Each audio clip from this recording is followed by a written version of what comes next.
para defenderlo. Entonces yo estaría traicionando nuestra propia historia si yo no hiciera lo mismo. La Guerra Fría llegó a su fin hace mucho tiempo.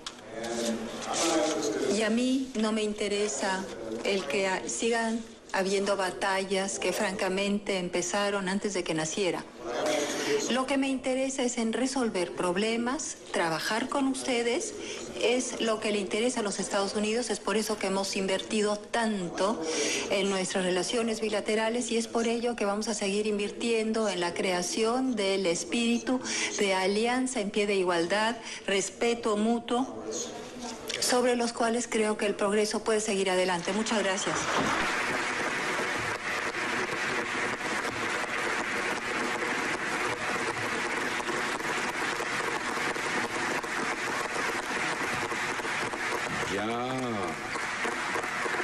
Ya era hora de que yo hablara aquí a nombre de Cuba.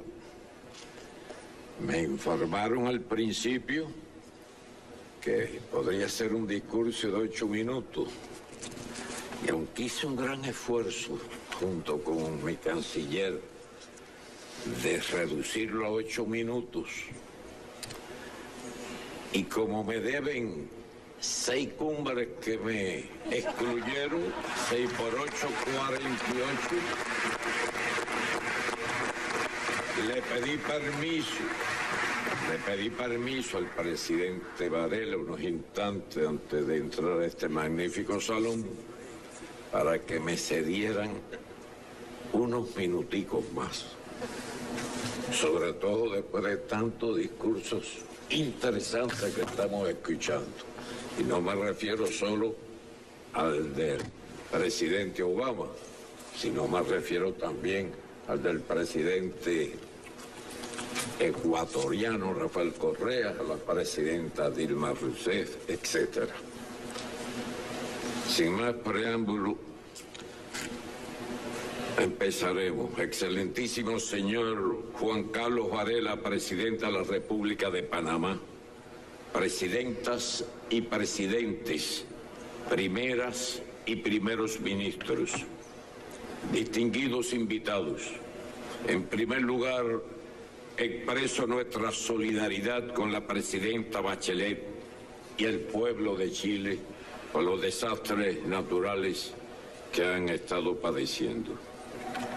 Agradezco la solidaridad de todos los países de la América Latina y el Caribe, que hizo posible que Cuba participara en pie de igualdad en este foro hemisférico, y al presidente de la República de Panamá por la invitación que tan amablemente nos cursara. Traigo un fraterno abrazo al pueblo panameño y a los de todas las naciones aquí representadas.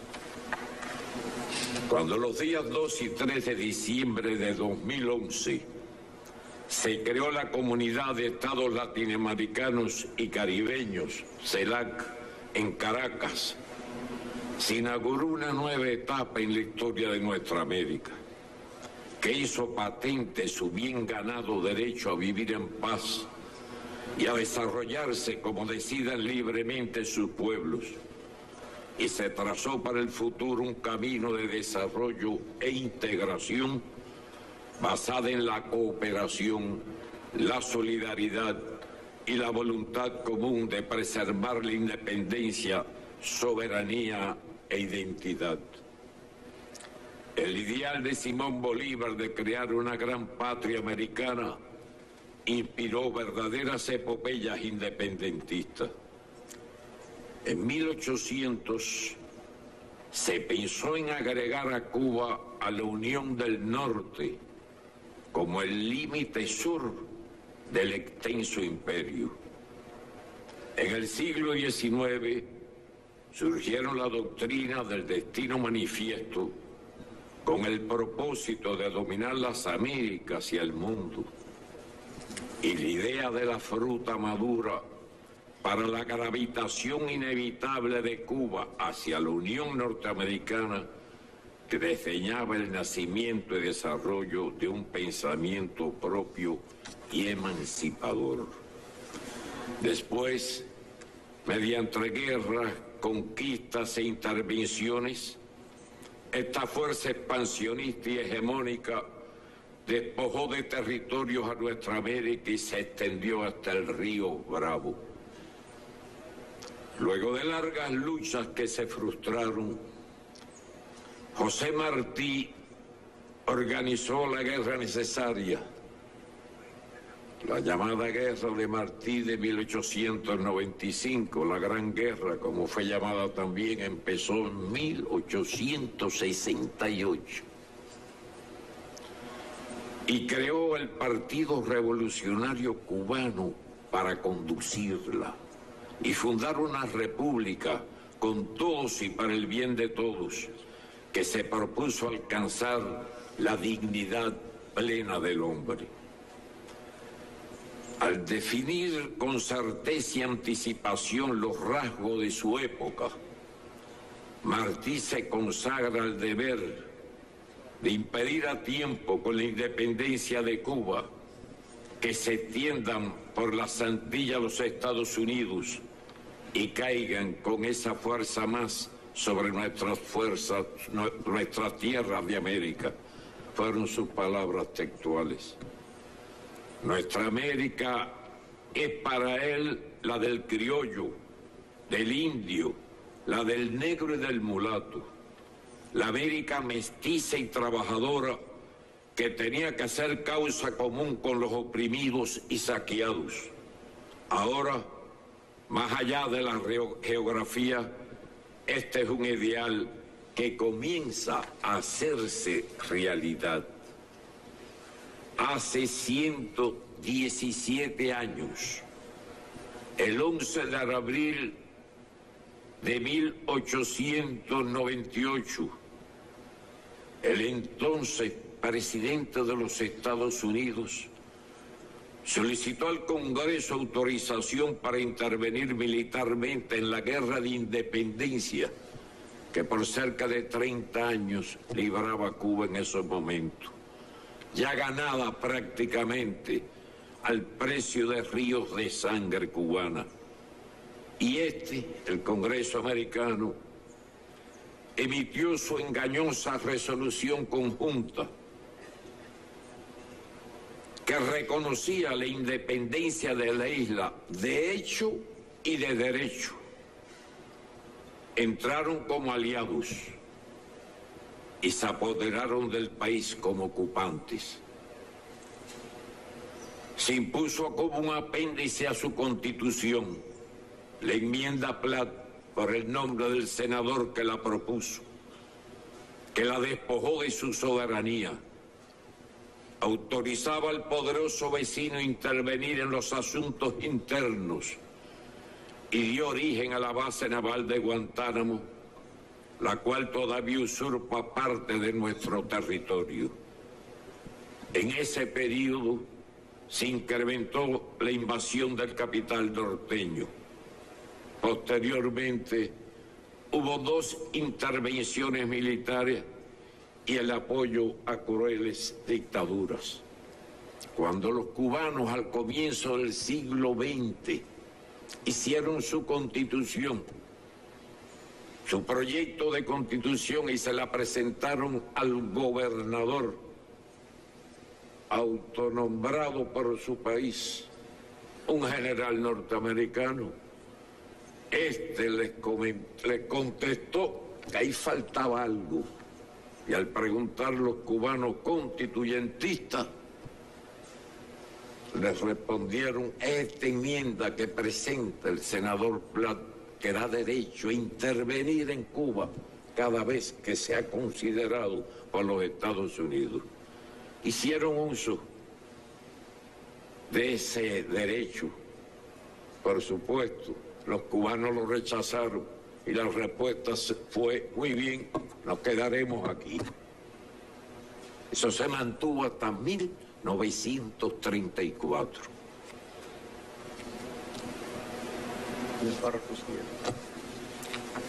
Hubo 2 intervenciones militares, además, y el apoyo a crueles dictaduras en ese periodo mencionado. Predominó hacia América Latina la política de las cañoneras y luego del buen vecino. Sucesivas intervenciones derrocaron gobiernos democráticos e instalaron terribles dictaduras en 20 países, 12 de ellas en forma simultánea.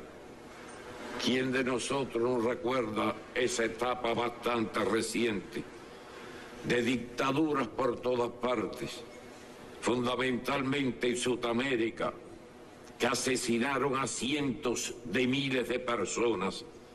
Y el ejemplo del presidente Salvador Allende nos llegó un ejemplo imperecedero. Hace exactamente 13 años se produjo el golpe de Estado contra el entrañable presidente Hugo Chávez Frías, que el pueblo derrotó. Después vino casi inmediatamente el costoso golpe petrolero. El 1 de enero de 1959, 60 años después de la entrada de los soldados norteamericanos en La Habana, triunfó la Revolución Cubana. El ejército rebelde comandado por el comandante Fidel Castro Ruz llegó a la capital el mismo día, exactamente 60 años después. Esas son de esas incomprensibles ironías de la historia.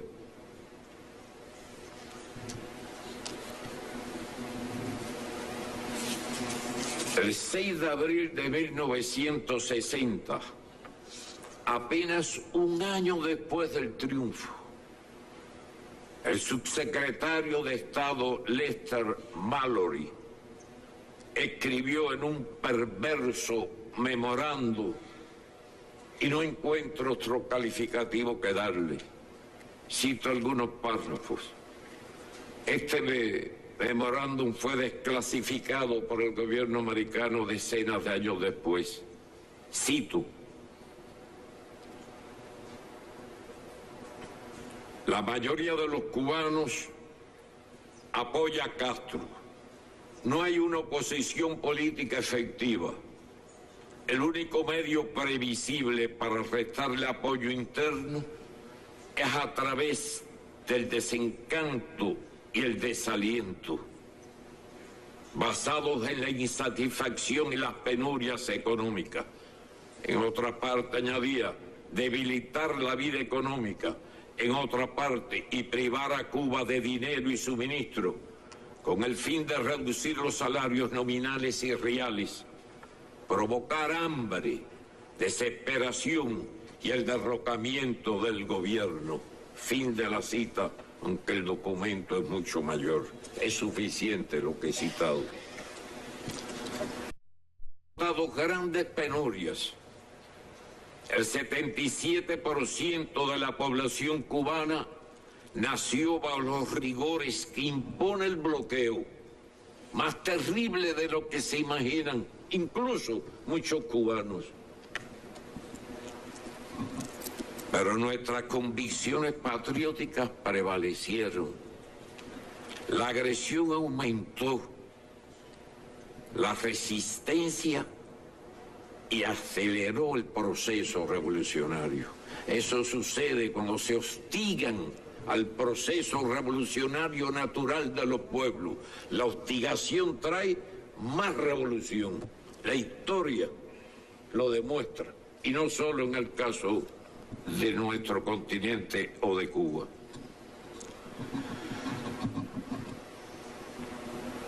Es decir, que no voy a exponerles aquí para no extender mucho mis palabras.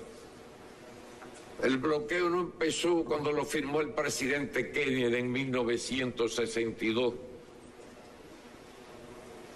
que después de una breve referencia a él con una iniciativa positiva de ponerse en contacto con el jefe de nuestra revolución para empezar lo que ahora estamos empezando el presidente Obama y yo. Casi simultáneamente llegó la noticia de su asesinato cuando se recibió un mensaje de él.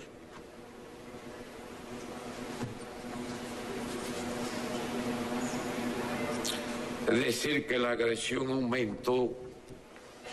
Acuérdense, año 65, la agresión de Playa Girón, una invasión mercenaria, apadrinada y organizada por los Estados Unidos.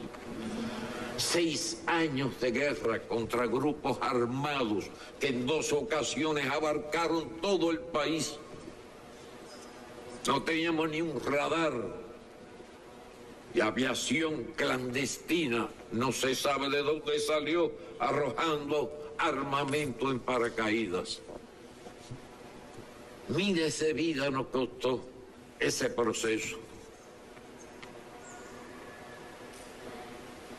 El costo económico, no llegamos ni a lograrlo, llevarlo con exactitud. Fue enero de 1965 cuando concluyó.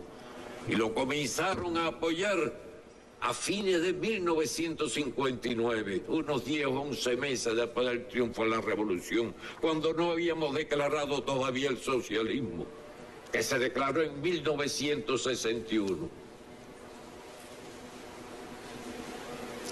En el entierro del bombardeo, de los bombardeos a los aeropuertos, el día antes de la invasión. Al otro día nuestro pueblo, nuestro pequeño ejército en aquel momento y todo nuestro pueblo fuimos a combatir esa expedición que se cumplió la orden del jefe de la revolución de destruirla antes de las 72 horas, porque si llegan a consolidarse ahí, en el lugar del desembarco que estaba protegido por la más grande ciénaga del Caribe,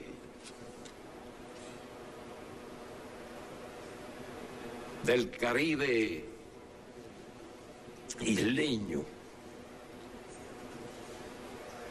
hubieran trasladado un gobierno ya constituido con primer ministro y el nombramiento de los demás ministros, que estaba en una base militar norteamericana en la Florida. Si llegan a consolidar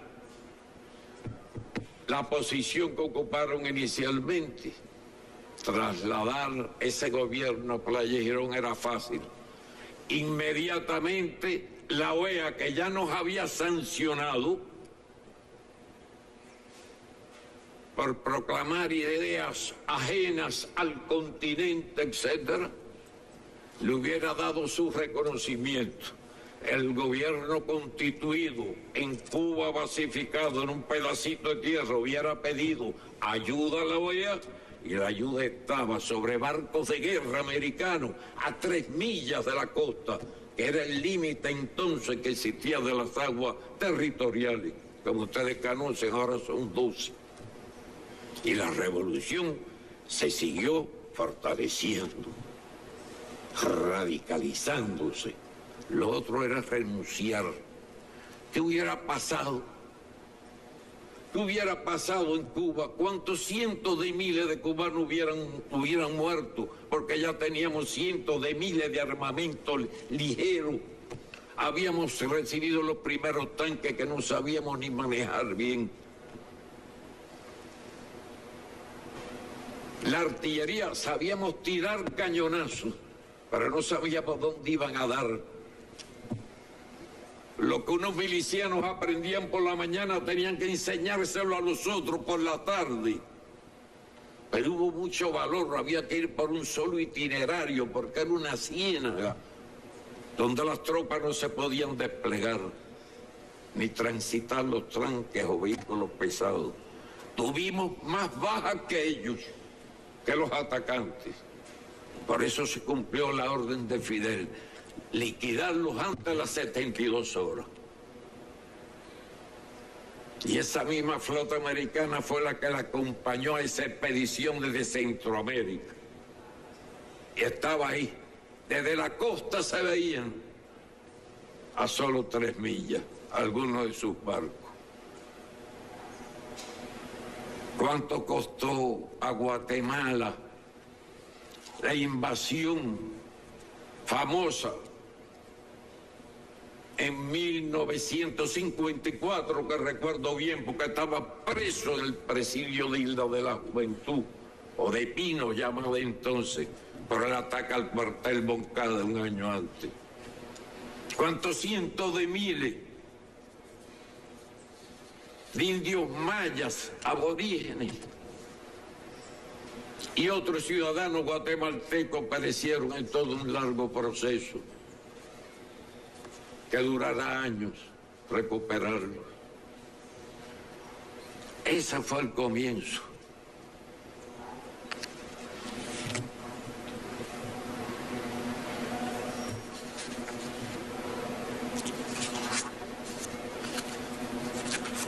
Te decía que el 77% de la población cubana nació después del bloqueo. Párrafo que ya leí.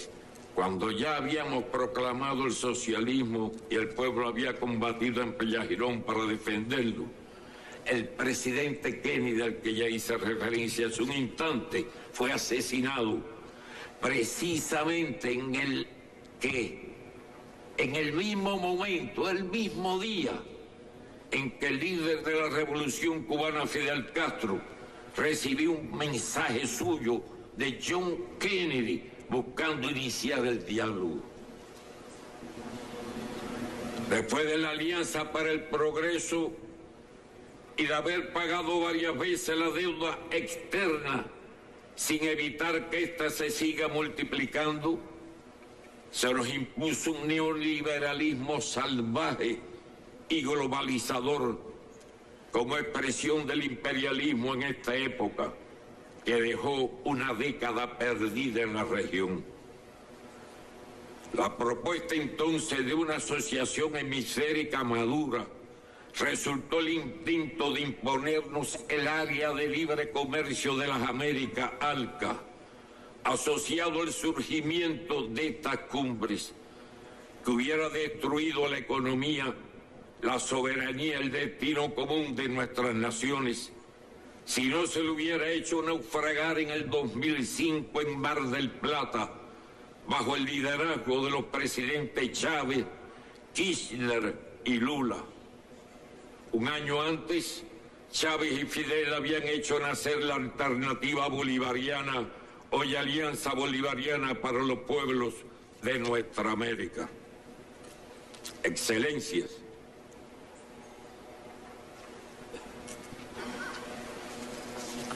hemos expresado, y le reitero ahora al presidente Barack Obama, nuestra disposición al diálogo respetuoso y a la convivencia civilizada entre ambos estados dentro de nuestras profundas diferencias.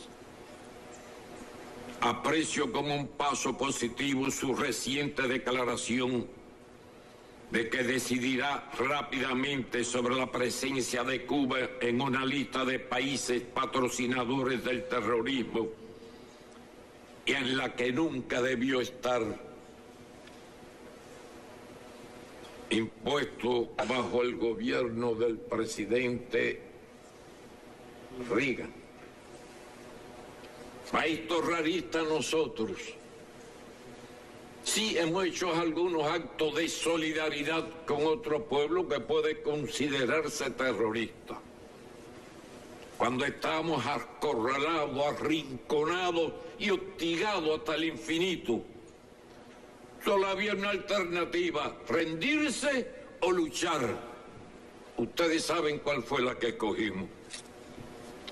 Con el apoyo de nuestro pueblo. ¿Quién puede pensarse que nosotros vamos a obligar a todo un pueblo a hacer los sacrificios que hizo el pueblo cubano para subsistir, para ayudar a otros pueblos?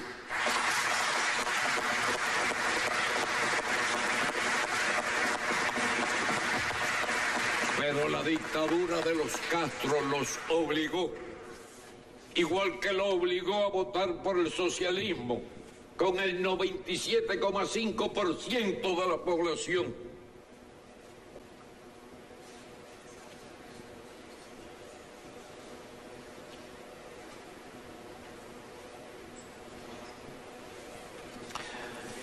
Con Continúo, aprecio como un paso positivo la reciente declaración del presidente Obama de que se decidirá rápidamente sobre la presencia de Cuba en una lista de países patrocinadores del terrorismo y en la que nunca debió estar, les decía. Porque cuando esto se nos impuso, resulta que los terroristas es lo que poníamos los muertos. No tengo en la mente el dato exacto, solo de terrorismo dentro de Cuba. En algunos casos de diplomáticos en otras partes del mundo cubano que fueron asesinados. Me aportan el dato ahora mis compañeros. En esa etapa tuvimos 3.478 muertos y 2.099 discapacitados de por vida. Otros muchos más heridos que fueron recuperados.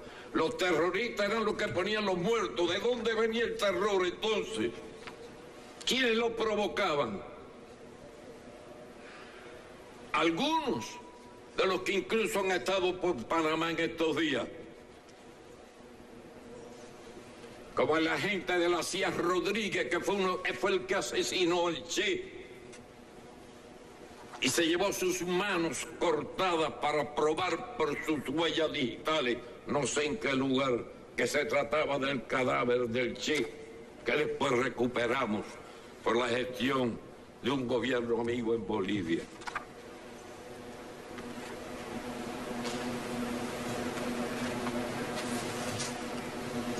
Pero bueno, desde entonces somos terroristas. Realmente pido disculpas incluso al presidente Obama y a otros presentes en esta actividad por expresarme así. Yo a él mismo le dije que a mí la pasión se me sale por los poros cuando de la revolución se trata. Le pido disculpas porque el presidente Obama no tiene ninguna responsabilidad con nada de esto. De los... ¿Cuántos presidentes hemos tenido? ¿11, 12? 10 antes que él. 10 antes que él. Con los cuales todos tienen deuda con nosotros, menos el presidente Obama. Después de decir tantas cosas duras de un sistema, es justo que le pida disculpas, porque yo soy de lo que pienso y así se le he manifestado unos cuantos de jefes de Estado y de gobierno que veo aquí reunidos, en reuniones particulares que he tenido en mi país al recibirlo, que según mi opinión el presidente Obama es un hombre honesto.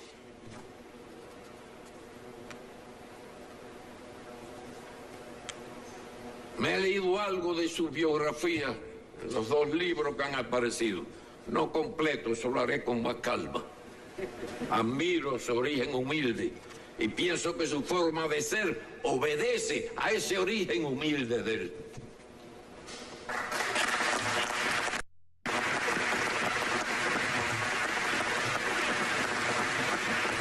Estas palabras las medité mucho para decirle, incluso las tuve escritas, las quité, las volví a poner y las volví a quitar, y al final las dije. Y estoy insatisfecho. Hasta hoy el bloqueo económico, comercial y financiero se aplica en toda su intensidad contra la isla.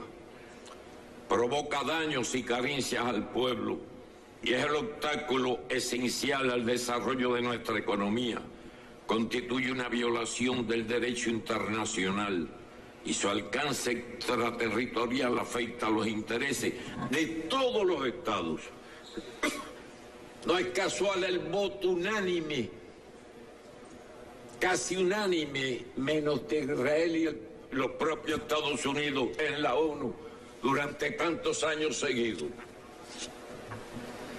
Y mientras existe el bloqueo, que no es responsabilidad del presidente, y que por acuerdos y leyes posteriores se codificó con una ley en el Congreso que el presidente no puede modificar, hay que seguir luchando y apoyando al presidente Obama en sus intenciones de liquidar el bloqueo. Una cuestión es...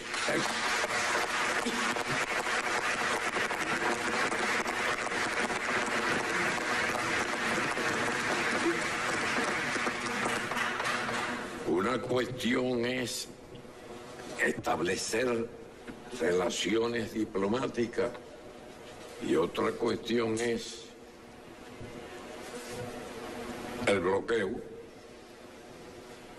Por eso les pido a todos, y la vida nos obliga además a seguir apoyando esa lucha contra el bloqueo. Excelencias,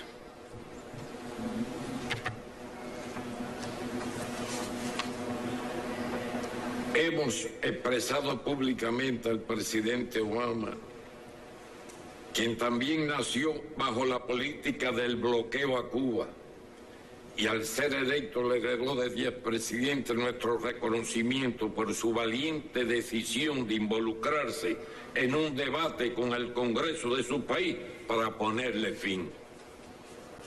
Este y otros elementos deberán ser resueltos en el proceso hacia la futura normalización de las relaciones bilaterales. Por nuestra parte, continuaremos enfrascados en el proceso de actualización del modelo económico cubano, con el objetivo de perfeccionar nuestro socialismo, avanzar hacia el desarrollo y consolidar los logros de una revolución que se ha propuesto conquistar toda la justicia para nuestro pueblo. Lo que haremos está en un programa desde el año 2011. 2011. Cuando el Congreso del Partido, el año 2011. Y en el próximo Congreso del año que viene lo ampliaremos más, revisaremos lo que hemos hecho y lo mucho que nos falta todavía para cumplir el reto. Estimados colegas,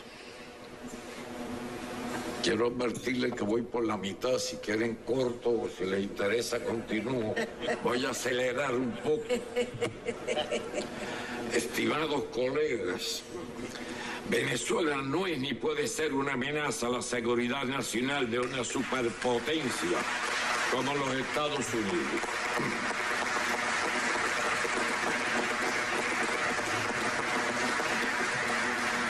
Es positivo que el presidente norteamericano lo haya reconocido. Debo reafirmar todo nuestro apoyo de manera resuelta y leal a la hermana República Bolivariana de Venezuela, al gobierno legítimo y a la unión cívico-militar que encabeza el presidente Nicolás Maduro, al pueblo bolivariano y chavista que lucha por seguir su propio camino y enfrenta intentos de desestabilización y sanciones unilaterales que reclamamos sean levantadas. Que la orden ejecutiva sea derogada, aunque es difícil por la ley, lo que sería apreciado por nuestra comunidad como una contribución al diálogo y al entendimiento hemisférico. Nosotros conocemos, creo que puede ser de lo que estamos aquí reunidos, uno de los pocos que mejor conozcamos el proceso de Venezuela. No es porque estemos metidos allí, ni estemos influyendo allí, ni ellos nos cuenten todas las cosas a nosotros. Lo sabemos porque están pasando por el mismo camino por el que pasamos nosotros y están sufriendo las mismas agresiones que sufrimos nosotros, o una parte de ellas. Mantendremos nuestro aliento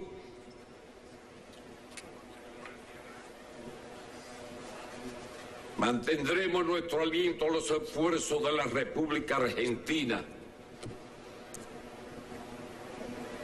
para recuperar las Islas Malvinas, las Georgias del Sur y las Sandwich del Sur, y continuaremos respaldando su legítima lucha en defensa de la soberanía financiera. Seguiremos apoyando las acciones de la República del Ecuador frente a las empresas transnacionales que provocan daños ecológicos a su territorio y pretenden imponerle condiciones abusivas. Deseo reconocer la contribución de Brasil y de la presidenta Dilma Rousseff al fortalecimiento de la integración regional y al desarrollo de políticas sociales que trajeron avances y beneficios a amplios sectores populares, las cuales, dentro de la ofensiva contra diversos gobiernos de izquierda de la región, se pretende revertir. Será invariable nuestro apoyo al pueblo latinoamericano y caribeño de Puerto Rico en su empeño por alcanzar la autodeterminación e independencia, como ha dictaminado decenas de veces el Comité de Decolonización de las Naciones Unidas. También continuaremos nuestra contribución al proceso de paz de Colombia hasta su feliz conclusión. Debiéramos todos multiplicar la ayuda a Haití, no solo mediante asistencia humanitaria, sino con recursos que le permitan su desarrollo y apoyar que los países del Caribe reciban un trato justo y diferenciado en sus relaciones económicas y reparaciones por los daños provocados por la esclavitud y el colonialismo. Vivimos bajo la amenaza de enormes arsenales nucleares que debieran eliminarse y del cambio climático que nos deja sin tiempo. Se incrementan las amenazas a la paz y proliferan los conflictos. Como expresó entonces el presidente Fidel Castro, las causas fundamentales están en la pobreza y el subdesarrollo, y en la desigual distribución de las riquezas y los conocimientos que imperan en el mundo. No puede olvidarse que el subdesarrollo y la pobreza actuales son consecuencia de la conquista, la colonización, la esclavización y el saqueo de la mayor parte de la tierra por las potencias coloniales, el surgimiento del imperialismo y las guerras sangrientas por nuevos repartos del mundo. La humanidad debe tomar conciencia de lo que hemos sido y de lo que no podemos seguir siendo. Hoy, continuaba Fidel, nuestra especie ha adquirido conocimientos, valores éticos y recursos científicos suficientes para marchar hacia una etapa histórica de verdadera justicia y humanismo. Nada de lo que existe hoy en el orden económico y político sirve a los intereses de la humanidad. No puede sostenerse. Hay que cambiarlo, concluyó Fidel. Cuba seguirá defendiendo las ideas por las que nuestro pueblo ha asumido los mayores sacrificios y riesgos y luchado junto a los pobres, los enfermos sin atención médica, los desempleados, los niños y niñas abandonados a su suerte o obligados a trabajar o a prostituirse, los hambrientos, los discriminados, los oprimidos y los explotados, que constituyen la inmensa mayoría de la población mundial. La especulación financiera, los privilegios de Bretton Woods y la remoción unilateral de la convertibilidad en oro del dólar son cada vez más eficientes. Requerimos un sistema financiero transparente y equitativo. No puede aceptarse que menos de una decena de emporios, principalmente norteamericanos, 4 o 5 de 7 o 8, determinen lo que se lee, ve o escuchen el planeta. Internet debe tener una gobernanza internacional, democrática y participativa, en especial en la generación de contenidos. Es inaceptable la militarización del ciberespacio y el empleo encubierto e ilegal de sistemas informáticos para agredir a otros estados. No dejaremos que se nos deslumbre ni colonice otra vez. Sobre el Internet, que es un invento fabuloso, de los mayores de los últimos años, bien pudiéramos decir, recordando el ejemplo de la fábula de las lenguas de Esopo, que Internet sirve para lo mejor y es muy útil, pero a su vez, como las lenguas de Esopo, también sirven para lo peor.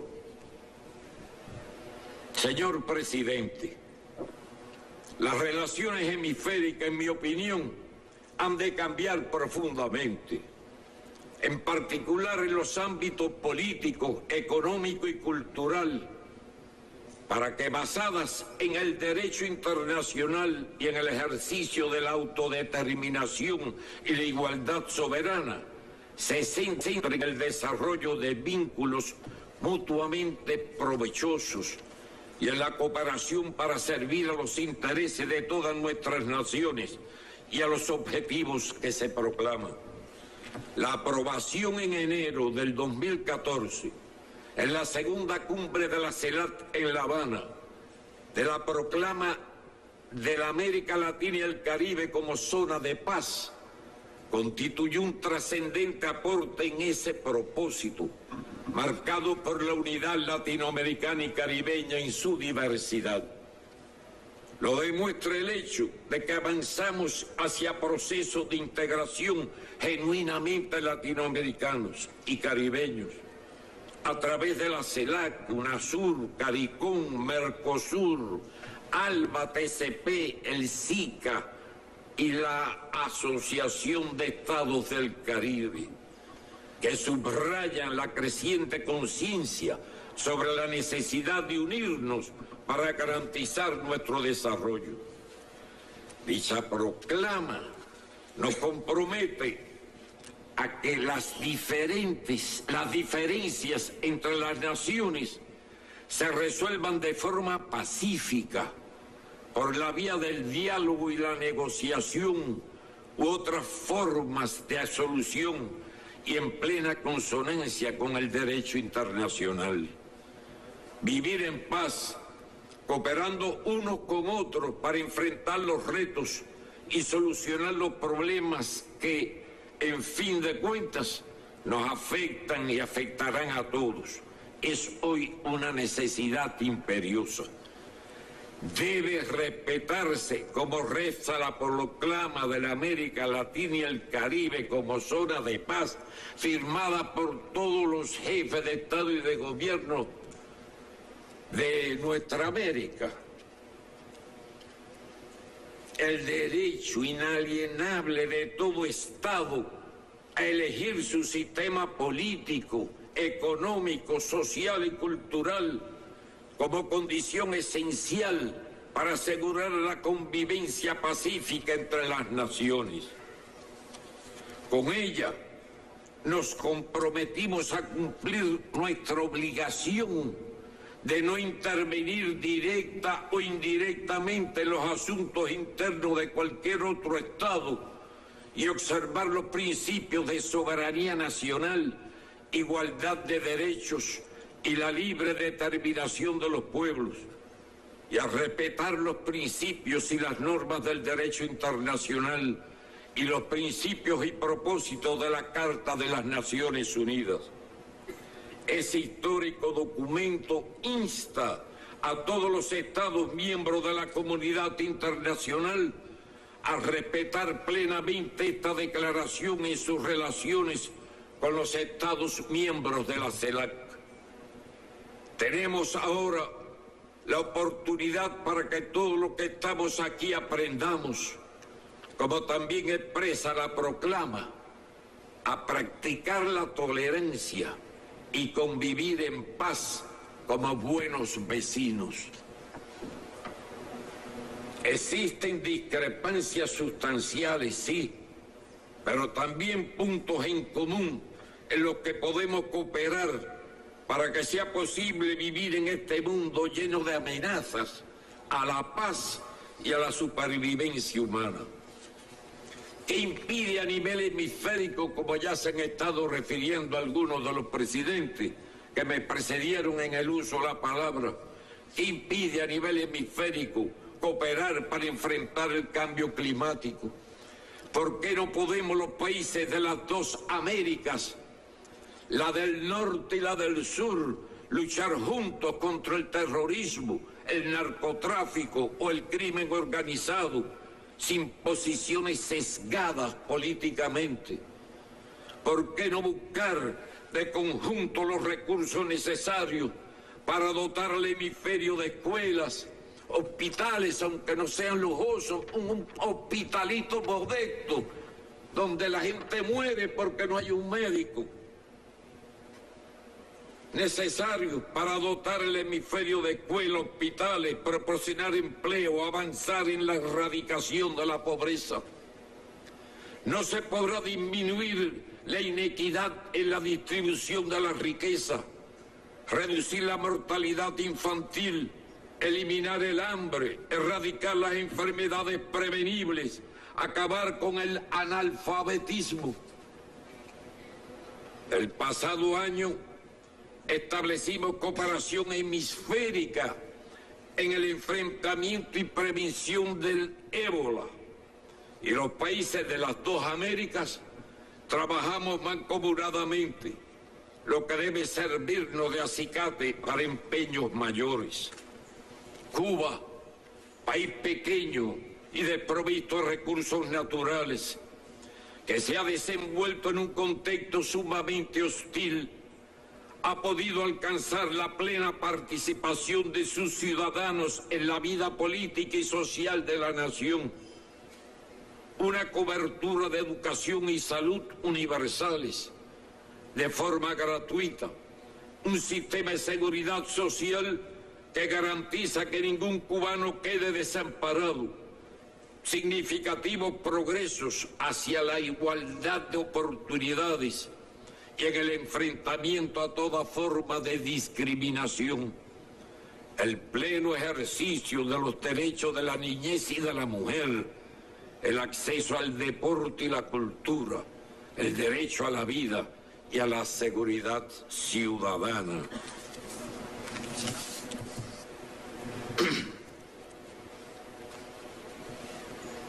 Pese a carencias y dificultades, seguimos la divisa de compartir lo que tenemos. En la actualidad, 65.000 cooperantes cubanos laboran en 89 países, sobre todo en las esferas de medicina y educación. Se han graduado en nuestra isla 68.000 profesionales y técnicos, de ellos 30.000 de la salud de 157 países. Si con muy escasos recursos Cuba ha podido, ¿qué no podrá hacer el hemisferio con la voluntad política de aunar esfuerzos para contribuir con los países más necesitados? Gracias a Fidel y al heroico pueblo cubano, hemos venido a esta cumbre a cumplir el mandato de Martí, con la libertad conquistada con nuestras propias manos, orgullosos de nuestra América, para servirla y honrarla con la determinación y la capacidad de contribuir a que se la estime por sus méritos y se la respete por sus sacrificios, como señaló Martí. Señor presidente, perdón, y a todos ustedes por el tiempo ocupado. Muchas gracias a todos.